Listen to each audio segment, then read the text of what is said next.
Well, it's a bill that has received very little attention but may make free speech a felony and seriously restrict your right to political protest. Just signed into law by the president, H.R. 347 gives federal agents sweeping powers to arrest and bring felony charges against citizens engaged in protests where the Secret Service is present. Joining us now with more, Fox News senior judicial analyst, good friend, Judge Andrew Napolitano. Judge, the thing that jumps out off the page, felony? Yeah, felony means more than a year in jail. This is not like a traffic ticket. For standing and protesting, the type of thing that for 230 years Americans took for granted because it was protected by the First Amendment, Congress shall make no law abridging the freedom of speech, has actually been abridged by legislation the president signed last Thursday, supported overwhelmingly by both parties, with very, very little public debate and very little debate in Congress. Basically allows Secret Service agents to decide where there are no free speech zones, not speech zones, no free speech zones.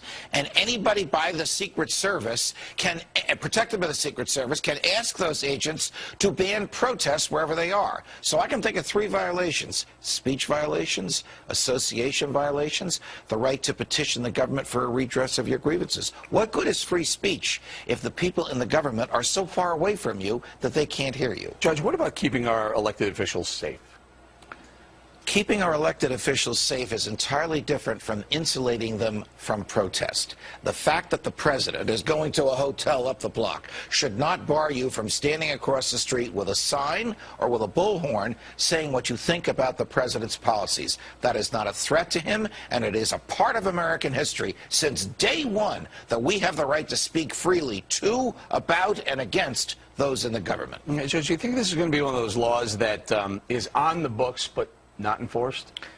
I think it's one of those laws that's going to be enforced when the government wants it enforced. The problem, Eric, is it puts a lot of unbridled discretion in the hands of Secret Service agents who may very well say, you know what, boss, you've had a rough day. We'll keep everybody away from you. Or, you know what, boss, this crowd likes you, so we're going to let them, we're going to let you hear them.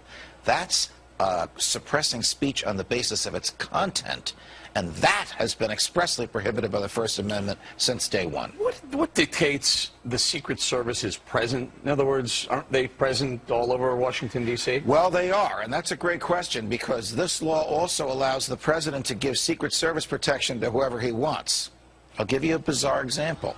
His campaign managers are coming to Washington to confer with him about the campaign. He can give them Secret Service protection. And then the Secret Service can say to the kids in the streets, you can't shout at David Axelrod, because the campaign manager, because the Secret Service is protecting him.